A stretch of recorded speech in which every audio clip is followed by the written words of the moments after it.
The president wants to spy on 200 million Americans without a warrant. Has he read this document, which he was sworn to uphold? Now, I will not have you libel Abraham Lincoln. I don't understand the problem with registering guns. We register cars. Mark Levine brings you the news the government doesn't want you to know. Today, an explosive story about connections between white supremacists and Islamic terrorists. When there's a conflict between Scalia's conservative values and the Constitution of the United States, he throws away the Constitution. When we do have secret prisons, that is not what America's all about. Let's go to Mark in 5, 4,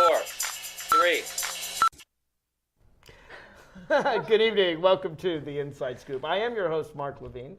For some of you who haven't seen me in a while, that's because, well, I've been hosting this show for 15 years, and for the last 3 years or so, I've been busy with my newer job, that is being a delegate in the Virginia House of Delegates. So I don't come here so much anymore, but longtime listeners know that I began this show almost 15 years ago. In fact, my anniversary is coming in just a few months.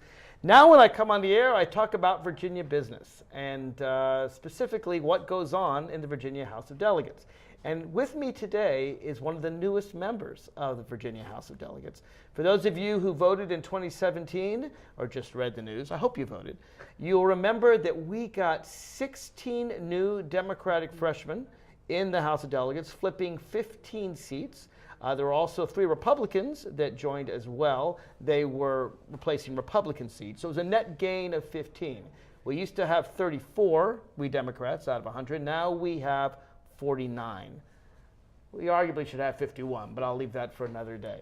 I want to introduce you to one of Fairfax's 2 new delegates. Fairfax has 2 of them. One is Carrie Delaney, who couldn't be here tonight, but the other one is sitting right behind me. Her name is Kathy Trans, and she proudly represents kind of the southern reaches of Fairfax County. And Kathy, welcome to the Inside Scoop. Thank you. Hi, Mark. How are you? I'm good. I'm good. So we know each other. We talk all the time. It's sort of a formal setting here. Yeah. But tell me, as someone who's brand new to the House of Delegates, of course you and maybe a fifth of us in the House of Delegates are brand new. You had a big class. Yeah. But what does it feel like when you walk in the first day in that chamber, in the Capitol, on the floor, and sit in your own seat, raise your right hand? What's going through your mind? You know, that first day was an incredible experience. And I think that morning we were just kind of rushing to make sure we were going to be on time for our caucus meeting, on time to be on the floor. And I was holding my baby.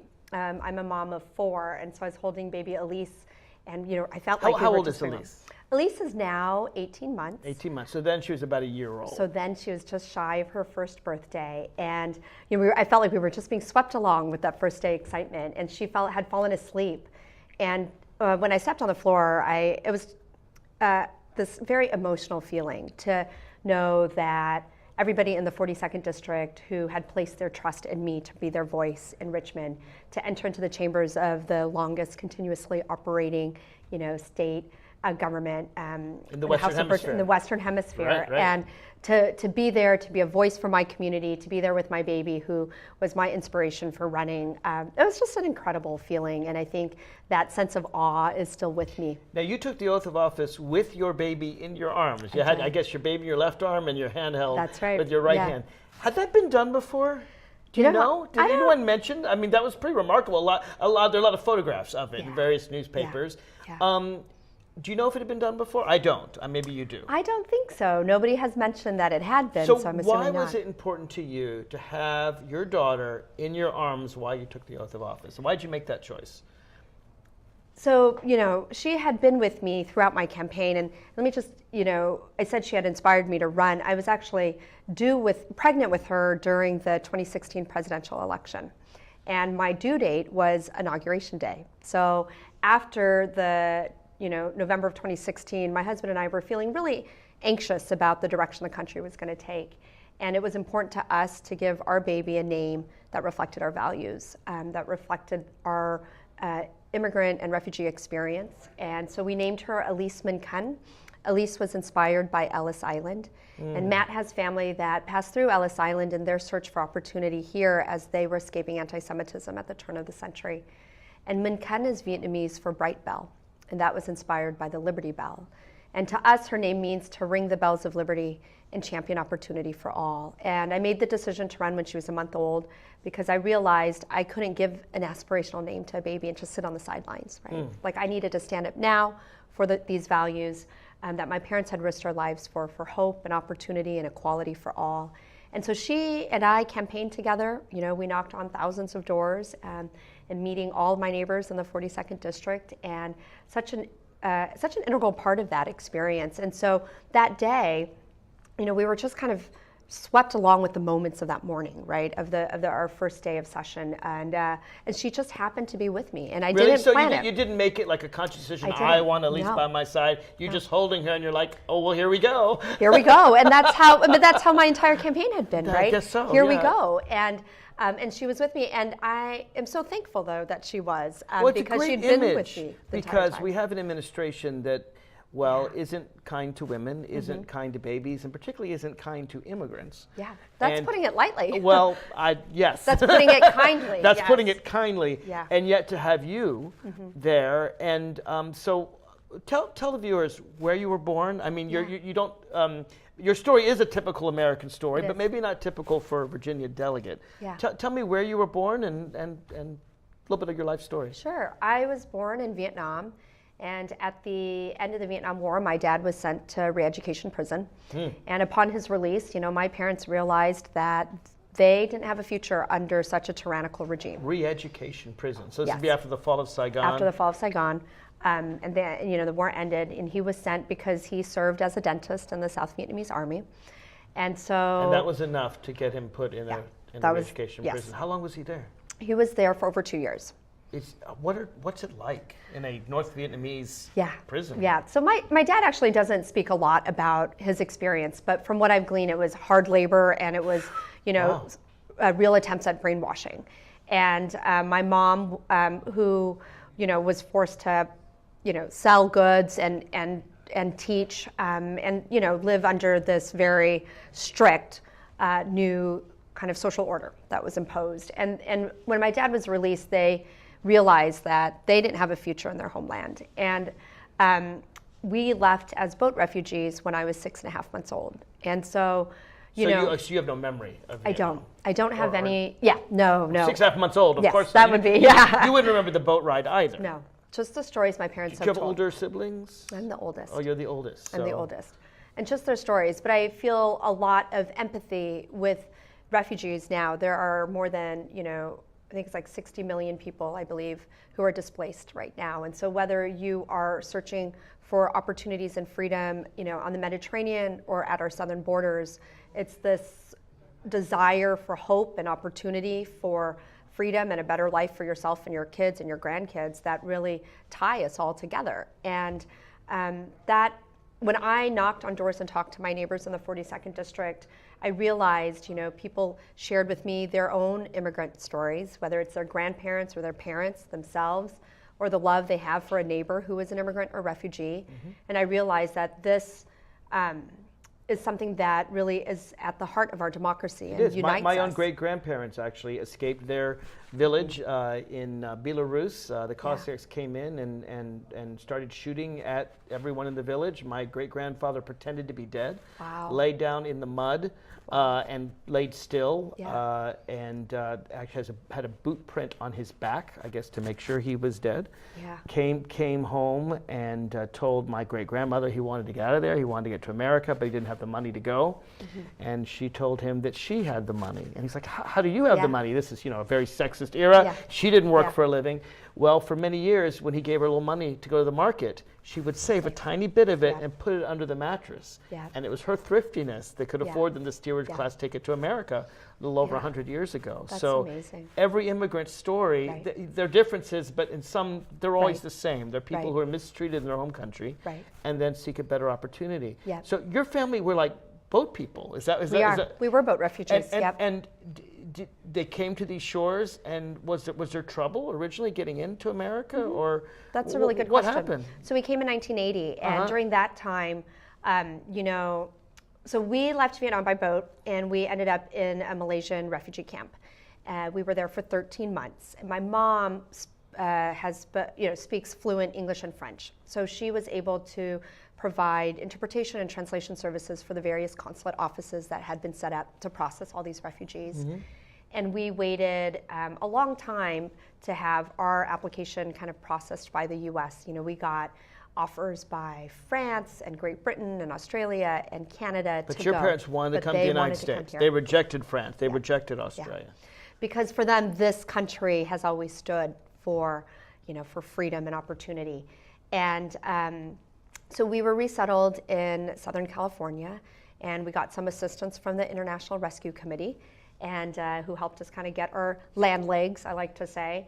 And then from there, with a lot of resilience and hard work and help from a growing community of Vietnamese refugees, they were able to kind of fulfill their American dream. And refugees help each other, right? Mm-hmm. I mean, again, I know it probably was your husband's experience. Yeah. From I know that 100 years ago, it was called the Hebrew Immigrant Aid Society. That's right, HIAS, yeah. And these are basically Jews that made it here in the 1890s, helping Jews making it in the 1900s, helping those come in the 1910s. People pay it forward. There was a Vietnamese American community that helped your family settle here. So the International Rescue Committee, similar to HIAS, kind of played that role in terms of being a refugee resettlement agency. And I think the wave of Vietnamese refugees in the early 80s really kind of brought together a lot of different faith communities and regular, everyday, ordinary citizens who sponsored refugees. I had an aunt and an uncle who had resettled in America earlier, and so we got reunited with them in Southern California, and they helped also with us.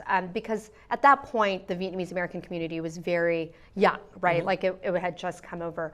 But I think what you see now as new immigrants and refugee waves come, you see people resettling where their kind of native community is already, because there's some social networks that are, in place, and it helps people, kind of get their land legs and such. But yeah. So, your family, I mean, when we hear talk, when folks think about the Vietnam War, they think about, should we have fought the war and all the troubles we had. Your family was never against America in the Vietnam War. You understood what we were trying to fight for, even if we didn't do the best job of it. Right. So my family was, really believes in the kind of the ideals of democracy. And I think there are lots of complexities around the Vietnam War, but at the end of the day, I think, and there were a lot of complex feelings about Vietnamese refugees coming to America, and I think, the majority of Americans didn't want us coming. Yeah. I'll tell you this, when we come back, we have to take a break, but when we come back, I want to know how your immigrant experience makes you think about what Donald Trump is doing. With kids separated from their families in cages. That must hit pretty home for you. Absolutely. So we'll come back with that. Folks, if you want to call in and ask a question of Kathy Trans, the number will be on your screen, and please call in. So I just moved in with this family, and it's embarrassing. The little one, he likes to go outside and crawl around in the giant litter box. I don't know what he's doing. I mean, I was born and I knew how to use the litter box. Look at that. That's disgusting. Oh, poop already. You're making me nervous. Oh, okay, I can't look at this anymore.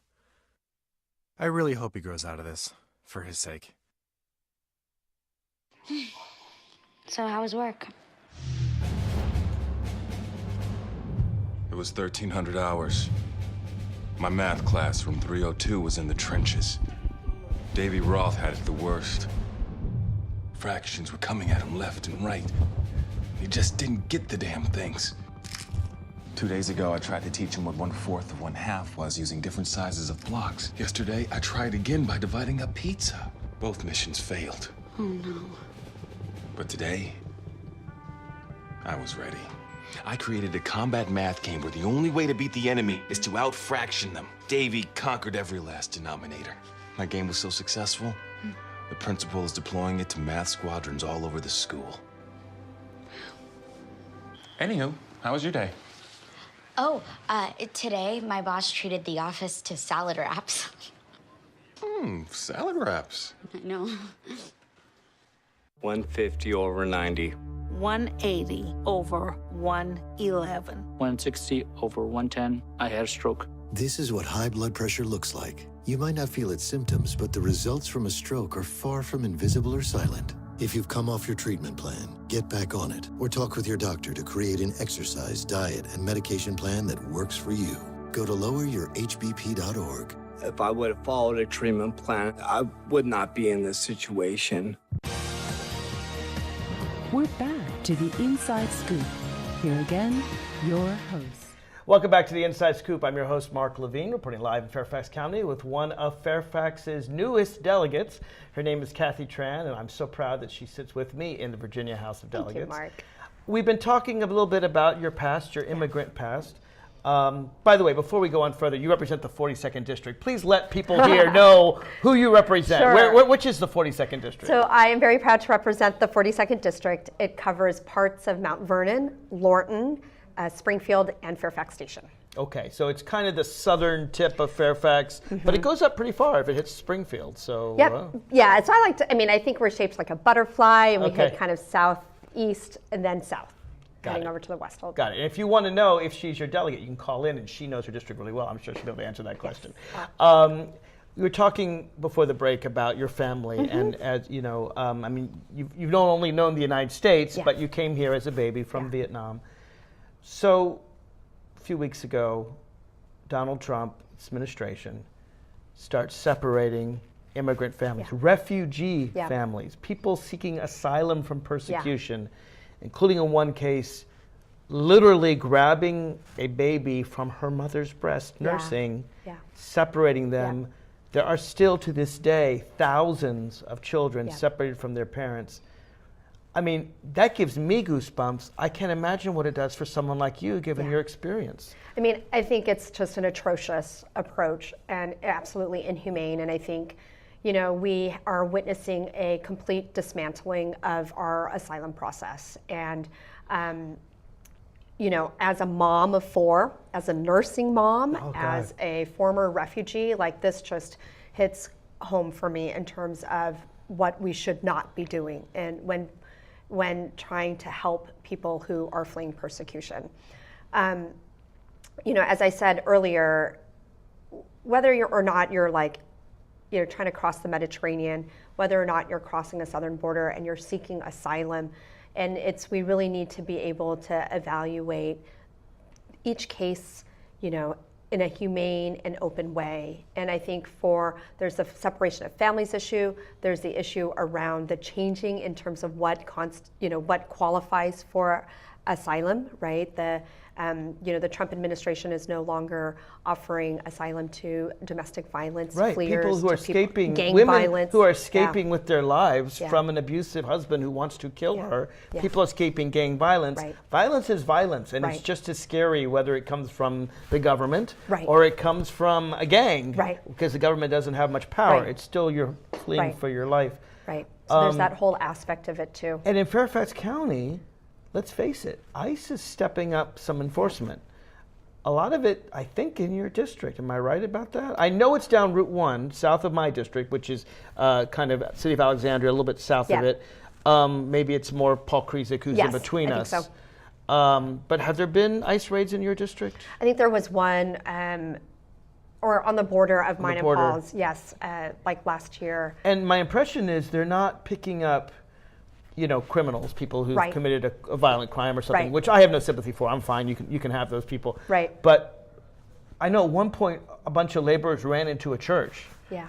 And they picked them up there. I mean, you have a lot of immigrants in your district? So I do have a lot of immigrants. I have a lot of immigrants and I also have a lot of people who care about this issue. Sure. Right, directly. And I think, you know, what... Are people frightened? I mean, what are your constituents telling you? So people are really upset, right? And I think what I'm hearing is, you know, a desire to make sure that we're building trust in our community and creating a place where people feel safe. And when you have ICE raids that on people who are in any other way working, contributing to the economy, contributing to the community, paying taxes and all of that, being part of our fabric of our community, you're really creating that distrust, and you're making it harder for people to report crimes. you're making it harder for people to go to work, to feel comfortable sending their kids to schools, right? We're seeing increased stress amongst kids in mixed status families.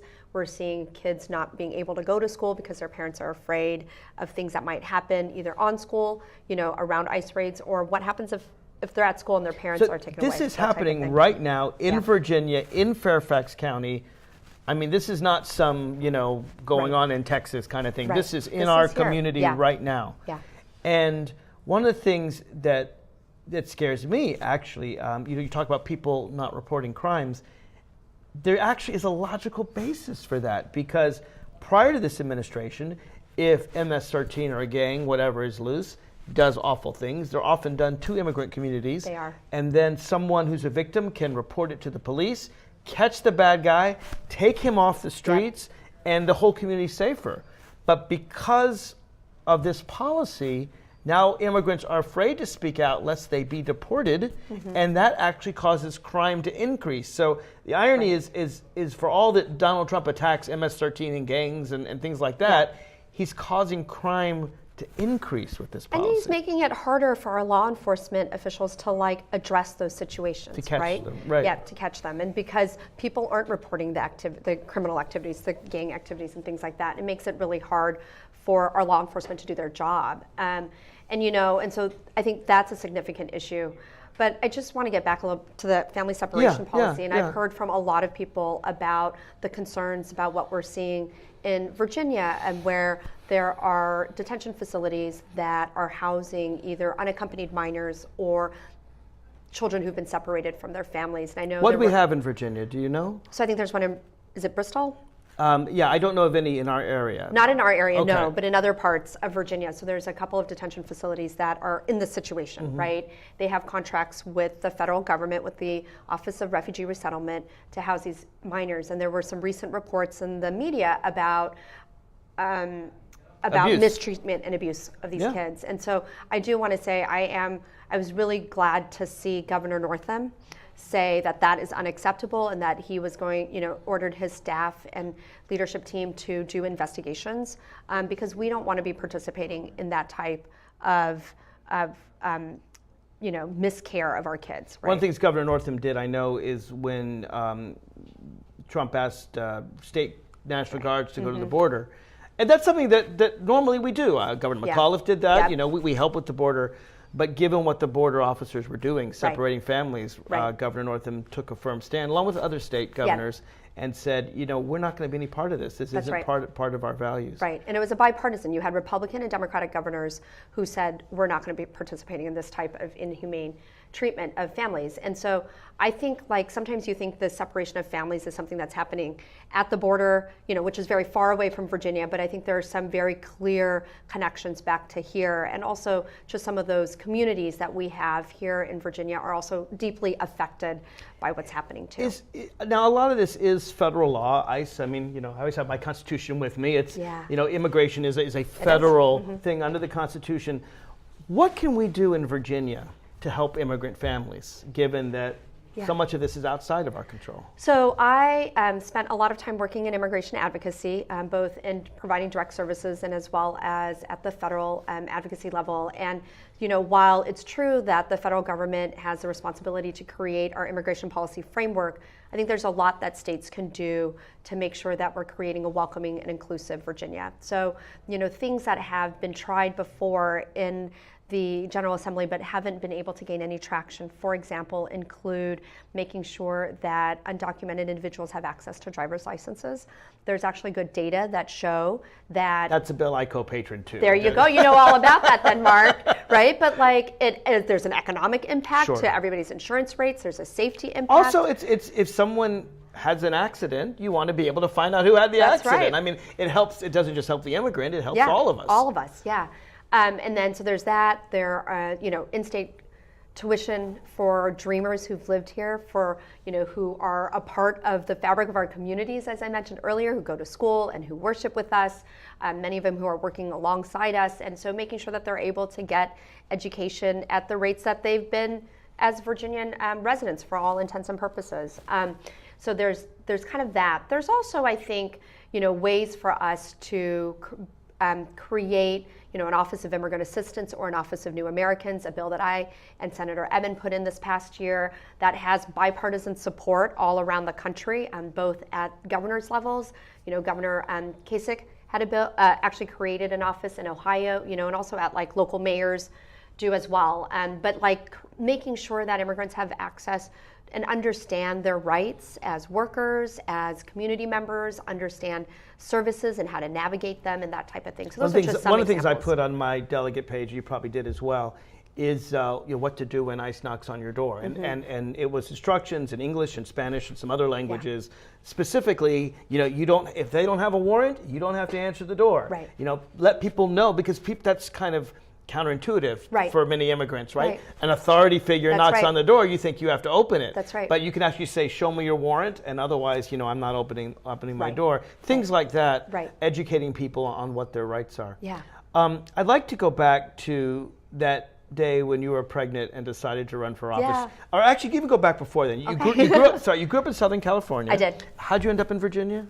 So I grew up in Southern California. I moved to Maryland in 2003 after grad school when I started work as a civil servant at the U.S. Department of Labor. Got it. And I was there from 2003 until 2014. Okay. And so during that time, I got married, had 3 kids. Got it. And my oldest son was about to start kindergarten. And so what made you move from Maryland to the great Commonwealth of Virginia? For the schools. Okay. Right? Because the schools were he good. was going to start in Fairfax kindergarten, County. and I needed, we wanted to raise our kids in strong public schools. And so we looked around at all the different communities, both in Maryland and in Virginia, and really fell in love with kind of our community here. We had some good friends who live in West Springfield, and just really loved meeting them. And So when loved the people schools. ask you if you care about schools, you're like, I moved here because of the schools. That's You kind joke of who with you the are. housing prices, you're like, I think I bought a school, right? Right. But yeah, absolutely. I moved here for the schools.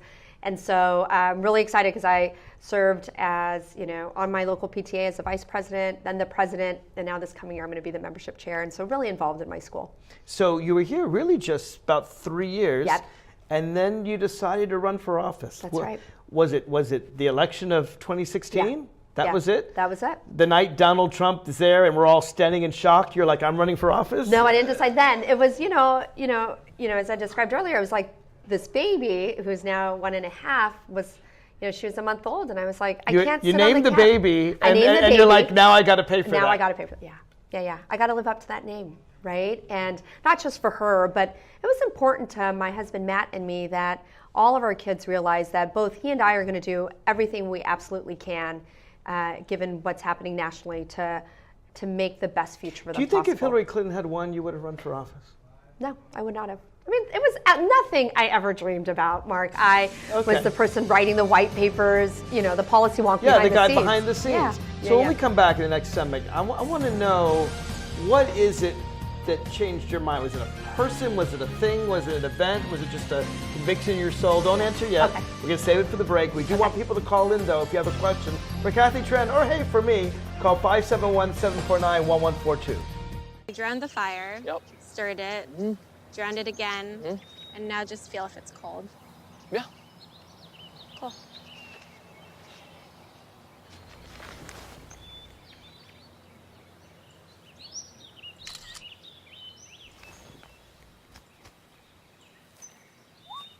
Smokey just gave me a bear hug. I know. I already posted it.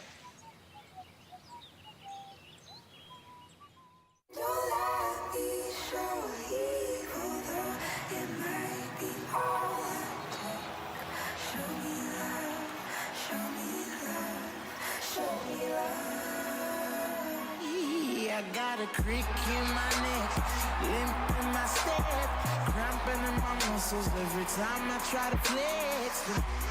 But I don't get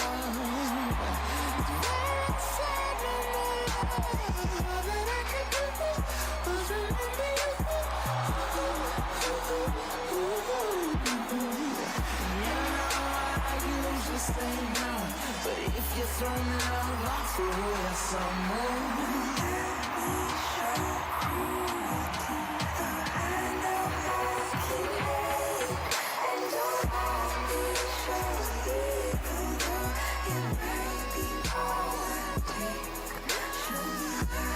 It's a big responsibility. Oh, it's huge. I know, it's huge. And the salary. Oh my god, yes. I mean, like, I was about to move in with my parents, and right before, so this saved me. I really believe in you, you know? Thank you. It's nice to hear that from someone. These are cool. Did you, what did you...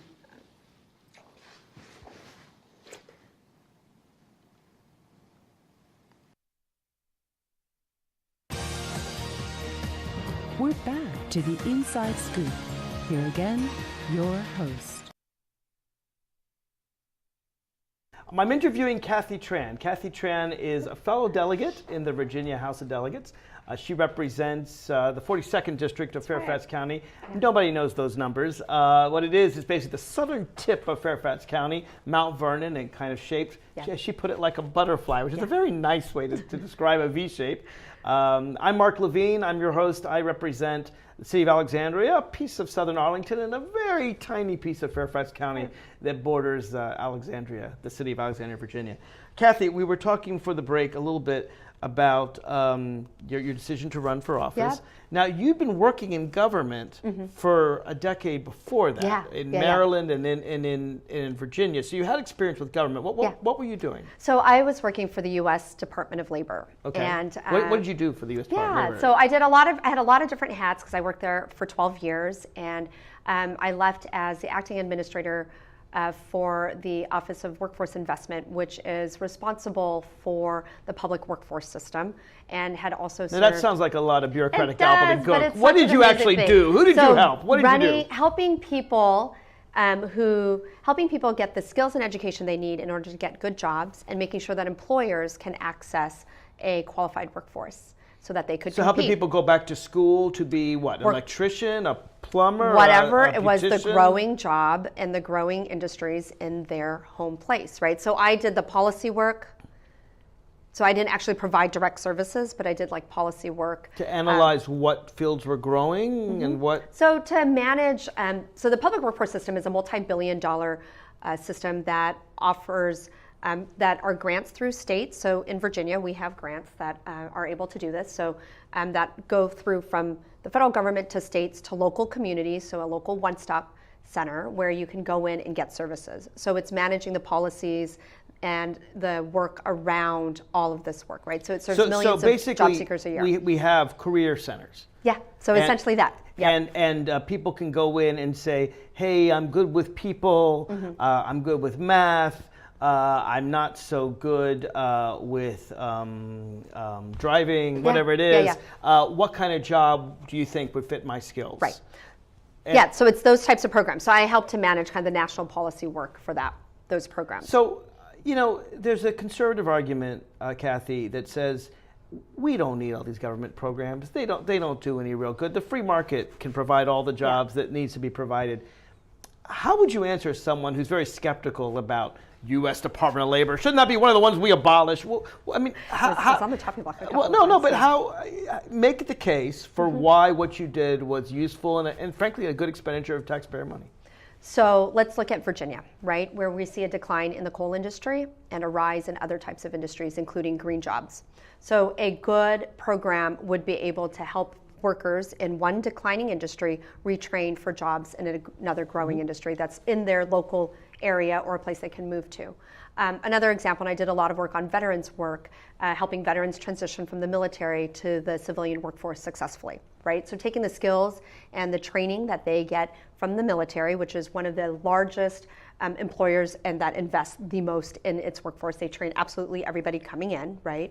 And so taking all of that experience and skills and making sure that that parlays into a civilian job that pays well. Because otherwise people can't just transition. They can't just say, hey, I did aircraft maintenance. I want to work at American Airlines.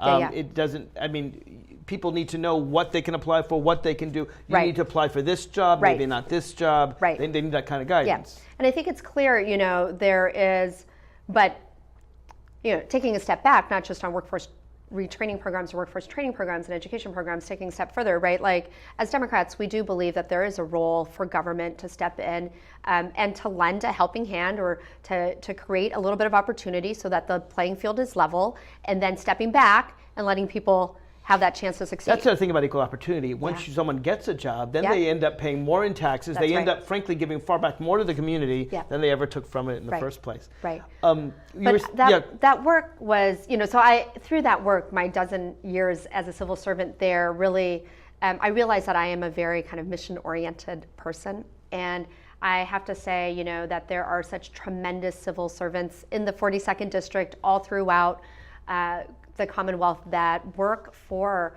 the federal government and also our state government, but who are equally motivated to make sure that we're strengthening our communities in so many different ways. And for me, workforce was such an issue close to my heart, right? When we came to this U.S., we were talking about my refugee experience earlier. When we came to the U.S., my father didn't speak English.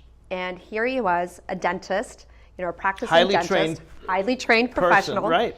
But he doesn't speak Vietnam. English. It's hard to be a dentist. That's right. It was very hard to be a dentist. So he said, I'm going to try to find a job as like a dental technician, which in America doesn't even require a high school diploma. And he was told... So he's way overqualified. So that's what he was told. You're overqualified or you don't speak enough English, right? Then, we remember, my mom actually has the pay stub from his first check still, where he made minimum wage. It was like $3.75. So where did he learn English? How did he? On the job. He learned it on the job. Mr. Sam was his first employer. He learned English on the job, and later on became a small business owner twice over. He opened his own dental lab. That's the American dream right there. That's the American dream. 14 years after we came, he got his dental license and then retired as a practicing dentist. And for me, work, right, not just for immigrants and refugees, but for all of us, right, it's who we are. It's our ability to provide for our families, to save for the future. Right. It's also a point of pride. I mean, this is what you do. This is who you are. This is how you... That's why, I just want to say, that's why I was so inspired by my work at DOL and by the people there, because it's recognizing that work is so integral to so many aspects of our life, and making sure that people had the skills and the education they needed in order to go and get a good job. It always strikes me when conservatives say, these people, they don't want to work, they just want benefits. I don't know who they're talking about. The vast majority of people I know, particularly poor people, want to work. They want the dignity of work. Yeah, they want a wage, they want to provide for their families, but it's not just the money. There's a dignity in work. There's a dignity in being self-sufficient. Yes. And that's why when I try to raise the minimum wage or things like that, that's not a benefit. That's not a government. It doesn't come from taxpayers. It comes from people working hard who want to provide for their families. Absolutely. And would rather do that than be on public Absolutely. assistance. Yeah. You mentioned right before the last break that if Hillary Clinton had won, you probably wouldn't have run for office. Was it Donald Trump's treatment of women that helped encourage you to run? Was it just his outlook in general? What was it? I mean, so that night happens. I remember it. I'm sure you do too. You're looking in terror. I didn't expect it to happen. Did you? No. So none of us expected it to happen. So, yes. We see this guy who talked about grabbing women by their private parts, and he looks as shocked as anyone else because he doesn't expect to win. And we're like, no, this is not the end of this movie that we were expecting. Right. How did you transform from that to saying, damn it, I'm running for delegate? I think it was, so that night, many of us had a lot of anxiety and felt very uncertain about the future. And I think what we saw, even in the first month, was some of that being born out, scary. Right? With the Muslim ban, with just... weird press conferences all sorts of we never heard from a president before. Yeah. And the gaslighting starting to happen, right? And all of that. And for those who don't know what gaslighting is, it's when basically people who are lying to you try to persuade you that truth is fact, truth is false, and falseness is true. Right. Which you wouldn't think works, but with Donald Trump, it seems to with some of his seems supporters. to be his MO, right? And so. Even in that first month, so all this anxiety and uncertainty that I was feeling after the election, like I realized, there was a real basis for concern, and it was starting to be borne out that these actions that the administration were going to take were realizing all of those fears. And they were an attack on basic American values. I mean, an attack on the Statue of Liberty, the poem, and this. I mean, it's an attack on who we are as a nation. We're a nation of immigrants. Right.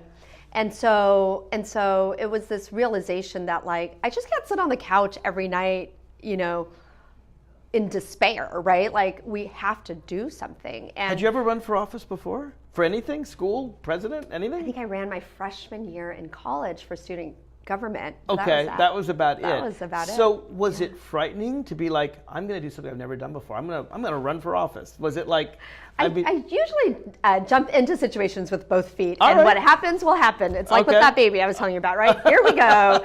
And so here we went, and I've never run for office. I was not involved, kind of engaged politically like that, and so I was very thankful to go to an Emerge Virginia candidate training, and anybody who thinks about running should do that. What is Emerge Virginia? So Emerge Virginia helps to train Democratic women for office, and it was a phenomenal experience. What month Yeah. was that training? So that training was at the end of February. So baby End of was February. 2 months, 1 month old exactly. Because Okay. I remember introducing myself and saying, Holding a 1 month old today is baby." baby's 1 month birthday. She came with me to training. And the training really gave you the skills, the tools that you needed. Yeah. So the training to help to demystify a campaign, right? What is a campaign? What is a campaign manager? What does it take to be successful as a candidate? It also helped put me in touch with a tremendous network of women who are running. And so several of those women are my colleagues today in the House of Delegates. I know them all. Yes. And they're wonderful. You sit have right this near great us. class. Yeah. I do. It For is the really record, when I was growing in seniority, I could have moved my seat to a more central place, but I wanted to be among the freshmen. You wanted to be where the fun I was. I did. I want to be with the new people, Yeah. giving whatever Yeah. advice I could to Yeah. help you along the way. I'm curious to know how Donald Trump. I mean, there's 19 women that have accused our president of sexual. Yeah, that's touching. like insane. Yeah, some kind of sexual assault or unwanted Yeah. touching. And of course, he has admitted on tape to doing Yep. it. And we keep finding out more and more Yep. stuff. And this comes on the heels of the Me Too movement, which is women saying, you name it, Harvey Yeah. Weinstein and Yeah. Bill Cosby. I mean, the names just go on, Matt Lauer, they go on and on and on. This is pervasive. Did that movement inform your decision to run or why you're in office? I mean, making sure that we had, and honestly really seeing, as I was making my decision to run, but seeing what Hillary Clinton went through and the misogyny in terms terrible. of her race. That's right. Was really discouraging and disheartening, but seeing her strength and making sure that we just have more women at the table sharing our experiences and our perspectives, both as women, as moms, as working professionals, is so important to informing our policymaking. And I think now, you see that through the different bills that were introduced this session. I had some that, try to tackle sexual harassment training and making sure that women who are victims of misdemeanor sexual assault have more time to report their situations. So yeah. So when we come back, we're about to get into this first session. It's our last segment. Yeah. I want to talk about what happened during session, Yeah. what worked for you, what didn't work for Yeah. you, what did you like, what kind of bothered you, Okay. what do you want to change in Virginia? So we got 15 minutes All right. left, your whole future. We'll talk about it. Call Okay. in 571-749-1142. We'll be right back.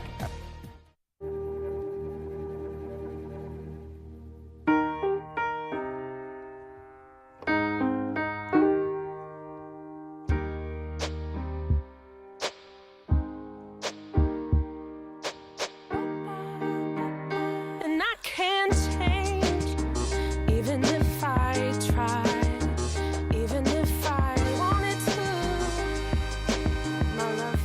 My love, she keeps me warm. She keeps me warm. She keeps me warm. She keeps me warm. She keeps me warm. She keeps me warm. We are neighbors and best friends. I love my sister. My heart doesn't see race. Love is love. Our family is no less than any other family.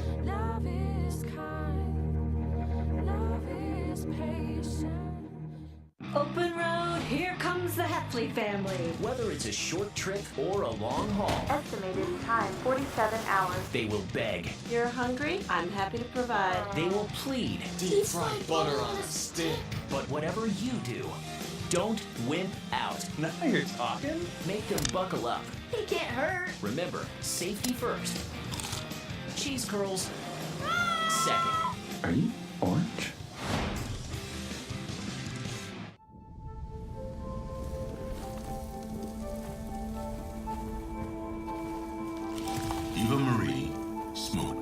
1,000 packs of cigarettes over 15 years.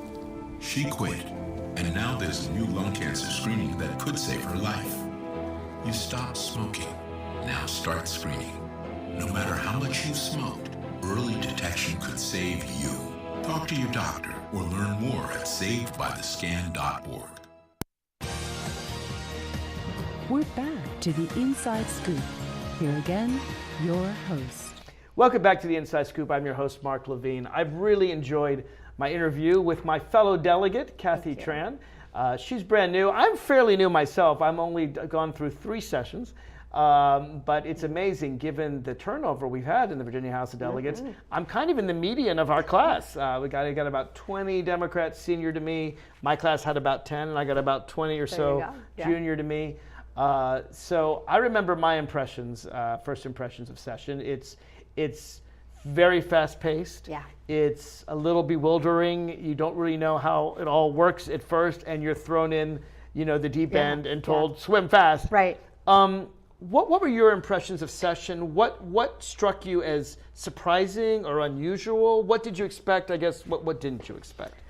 I thought for me, I really liked the pace, like the fast pace. The blistering fast pace. Yeah, it reminded me of some of my work environments at the Department of Labor and for those who don't know, because people don't always know that, our entire session is 2 months long in the long years, and only a month and a half in the short years, which are coming up. And in that time, we go over some 2,000 bills. I think all there were like in 3,000 8 weeks. Yeah, 3,000 the long session, 2,000 the short session. It is a very, very fast pace, just for people who don't know. And it's only January to March, January to February, and we're done. I guess that's from the years when you're supposed to be a part-time legislator and part-time. Right. But it's a rough pace on a lot of people. But you liked it. I liked the pace, and I think I liked the pace, but it was, in the mornings you have sometimes breakfast meetings, then you meet with constituents and stakeholder groups who want to come in and talk about a bill. And I thought some of those conversations, you wish you had more time. And I felt like it was a little bit transactional, right? Because everybody has like 7 minutes to be like, this is how I feel about a bill. This is my issue. And so there's a good lesson in that, by the way, if you're watching this Yeah. And you want to contact Kathy or me or anyone in state office about a bill, call us now. July, August, we got plenty of time to talk with you. We can have a long conversation, exactly what you want, what your goals for the bill. But Kathy's right. You come at us in January, you might get 5 minutes max. We just don't have time. We got 2,000 bills. Right. But anyway, you were saying. So like that cycle, right, in and out, and then I thought, it's also really interesting to see. So there are all these bills, but it's really which committees you're assigned to in terms of what you actually have a say in terms of how things move forward, right? So a very narrower list of bills that you can vote directly on and impact outside of your own. So what surprised you? What is there anything that happened that you really thought, wow, that's kind of weird, different? So I was really surprised to see how many bills we passed near unanimously, right? Because everyone focuses on where we disagree, not where we agree. Right, and we actually agreed a lot of the time. Yeah, we probably passed some 800 or so bills this year. Most of them near unanimously, That's right? Which is pretty amazing. But also, for me, what was surprising... Of course, the things we don't agree on die in committee. Once it gets true. to the floor, That's true. then we usually pass it. No, you're right. But still, the sheer volume of that. But I think also the scope of the bills. And so I remember one day when we were sitting and actually had a debate about whether or not Johnson County could allow broken vehicles to be parked on people's front lawns, That's right? And I'm like... And I was undecided about that. I remember talking to both sides. I'm like, well, poor people need to have a place to put their cars, but it is unsightly, and there's like 5 cars, okay, well, 5, that seems like a lot of cars. All right. Well, and I was like, I live in Fairfax County. Why would I tell Johnson County whether or not they should be able to do this one? But so that was really fascinating to me in terms of being a Dillon state and the relationship between the state government and our local governments. Just for those who don't know, the Dillon rule says that the localities have no power except what the state gives them. So I agree with Kathy. In general, I don't want to tell a locality what to do. If they want to do something, let them elect their representatives and do something. Yeah. Yeah. Yes, I would say in general. But so that was like a really fascinating debate. So dealing with that, right, all the way to Medicaid expansion. That's right. And so that was really interesting and surprising in terms of you missed the year I think it was last year, where we had how you should punish a dog that kills a neighbor's chicken.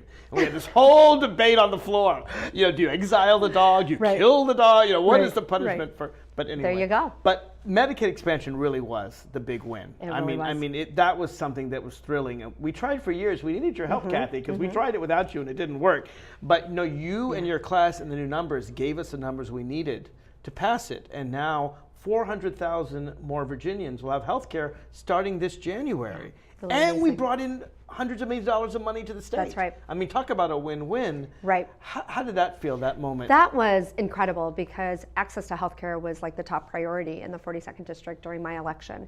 That's what your campaign. voters said they cared most about. Absolutely. And so that was really phenomenal to be a part of that and to be able to vote for that a couple of different times, through the process. It took us a while to get it through, but we finally did. But we did, and it was really exciting. But I'll have to say, kudos to so many activists who have for years spoken up in favor of Medicaid expansion, both delegates and senators, as well as some of our other stakeholder groups who are out there on this issue, both publicly and behind the scenes for so long, and also to thousands of everyday people who had the courage to share their stories and to talk about how access to healthcare affects their lives. Give me some other memories. What are your highlights of the session? So those were really, those were cool, and for me it was just to be a part of such a big cohort, to have such a strong camaraderie in terms of learning the ropes together, learning what it means to be a politician, to be a legislator. You had 15 friends learning along with you. Absolutely. So, it was so really a group fun. of 16, a solid group. It was really great, so that you don't feel alone, right? And no question is a dumb question. That's what they teach you in school, and so we were able to ask a lot of questions. And that was really great. And I have to say, I got a lot of good advice, both from Democrats and from Republicans, in terms of how to, strategize and think about ways to pass my bills and move them forward.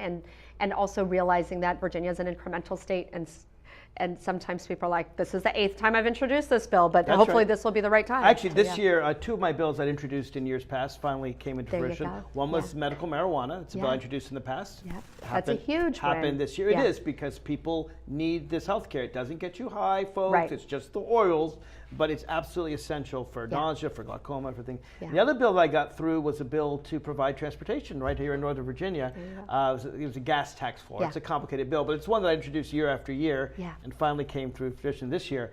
So what bills, either that you introduced this year, what are you coming back for? Where do you see, what are you going to do next year? And if the Democrats take over in 2019, what will you do 2 years from now in 2020? What legislation would you like to see stamped with your name on it, or you're going to put a lot of effort into in the next, let's say, 5 years? So I have a couple of bills I'm working in I call it the off season, like I'm on a baseball team, as a big baseball lover. But the off season, and one of them is making sure that our veterans have access to a wide variety of educational opportunities, particularly in 4-year institutions. So that sounds like a good bipartisan bill. That should be one of those unanimous ones that we pass. I hope so. I have that bill. I'm also currently working on a bill, that I introduced last session, but was recommended to the FOIA Council, Freedom of Information Act Council, which kind of just looks at how we share data as a Commonwealth. But this would, I call it my religious identity protection bill. So it would prohibit the Commonwealth from sharing religious identity data with the federal government if the federal government is going to use that data to create a registry or database of people. So you are actually fighting the Muslim ban that helped get you started in politics to begin with by saying that states shouldn't share this data with the federal government because it's not relevant. It's not. It's private data, and also, they're going to use it for they're going to use it for, I mean, you might be interested just in statistical purposes, knowing that's different. But that's different. But if you're going to use it for nefarious purposes, well, so those are 2 things I'm working on, and I have a couple of bills around sexual harassment. Make sure you let me have an opportunity to co-patron those bills because I want to be part of them. So tell me, what's your sexual harassment? What are you trying to do there? So I have, just making sure that employers are training their workforce around their sexual harassment policies. I think particularly if you are a contractor with the state, and that we should be doing business with good actors, and we want to make sure that all employers who are doing business with the state are training their policy. That's like one of the first kind of lines of defense against sexual harassment is like knowing what it is, right? And that's why it's so underreported, is because sometimes you don't know if that constitutes sexual harassment. Now, or we not. had a bill for the first time I can recall, I don't remember in the other years I served, this year on the floor of the House of Delegates about sexual harassment by delegates. That's right. And I don't recall that ever being put up Yeah. before by the Me Too movement. Yeah. I know Vivian Watts had a very extensive bill, Yeah. and what we passed by seemed kind of weak tea compared Yeah. to. Yep. If you don't mind my asking, is this something that you faced in your life? Have you faced sexual harassment or had friends that? Is this something? You know, a lot of women say it happens on a regular basis. I know it's a touchy question. Yeah. But is this something that you fear or that you faced or that you have friends that have faced? So I have, you know, I've been in situations that have been extremely uncomfortable in the workplace, but not. I haven't had to body slam somebody, let's put it that way, okay, right? well, and so that's I'm good. very lucky in that sense. I'm very lucky. But I also have friends who have, who wish that they could have body slammed somebody, right? And so I think we need to make sure that our workplaces are as safe as possible, right? Well, can men be taught? I mean, can you give us these training classes? I mean, I look at the Harvey Weinsteins and the Matt Lauers of the world, and I'm like, Bill Cosby, they're incorrigible. There's nothing you can do about them. Do you think that this kind of training can work? So I think this is a cultural thing, and I think over time we have seen, you know, cultural norms shift, right, from what used to be allowed, like, "Hey, doll, how are you?" Yeah. You know, even that type of stuff, right, all the way to now, like hopefully people understand that is just not acceptable in a workplace. Yeah, I or mean, in after all, public, no you one know. uses the word doll anymore. It's a very 1950s word. I think there might be some cities where it is. But anyway, you know what I'm saying. But you know what I mean? Like the cultural norms have shifted, right? And so we have to make sure that people are aware at all levels of what is unacceptable and what is okay. And I think I'm not sure if it's training so that I could actually change your behavior, but I need to put you on notice that behavior is not acceptable. So that even if you think of doing something, you may think twice. Yeah. Knowing that you could lose your job or maybe even end up in a lawsuit. Yeah. And hopefully over time, right, that you won't do that. It becomes ingrained in who you are, and so that in public and in private. We have less than a minute. Okay. Okay, 30 seconds. Look in the camera and tell your constituents what they need to know about you, what you're doing for them. So I have been working really hard to make sure that I am able to reach out to all my constituents, and I've hosted or been a part of 7 town halls. I have monthly office hours, and we're always available by phone and email. So if there's anything you want to talk about, whether it's about, you know, your road conditions, policies that you want to see enacted, or other issues, feel free to reach out and give me a call or shoot me an email. Okay, and your website is what? My website is www.kathy4delegate.com. Kathy, That's just right. because some people Kathy4delegate.com. Kathy4delegate.com. My website, by the way, is markfordelegate.com. MARKFOR delegate.com. It's been such a pleasure to have you so here. much. I've really, really enjoyed getting to know you even a little bit better. Thank you for watching The Inside Scoop. We'll be back next week with another interesting show.